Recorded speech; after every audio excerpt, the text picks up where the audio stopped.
In a historic first, U.S. President Donald Trump has met Syrian President Ahmed Al-Shara at the White House. Now, this marks the first visit by a Syrian head of state since the country's founding in 1946. Our Byeon Ye-young reports. U.S. President Donald Trump has met Syrian President Ahmed Al-Shara for closed-door talks, marking the third meeting between the two leaders this year, following their encounters in Saudi Arabia and at the UN General Assembly. After the summit on Monday, President Trump said the U.S. would temporarily lift sanctions on Damascus to help spur reconstruction in the war-torn country. He's a very strong leader. He comes from a very tough place, and he's a tough guy. I liked him. I get along with him, the new president of Syria.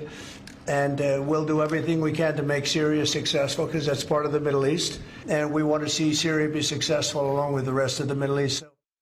The summit also comes after decades of frozen relations between Washington and Damascus, which were severed in 2011 when the U.S. imposed sweeping sanctions over the Assad's government's violent crackdown on pro-democracy protests.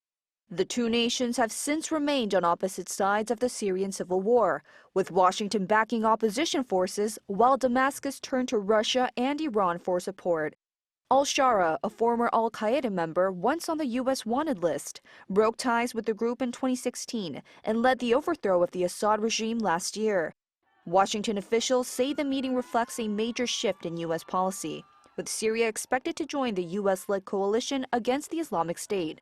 Experts view the summit as a symbolic turning point, signaling Syria's gradual return to the international stage and a potential realignment in the Middle East order. Byeon Ye-young, ArirangNews.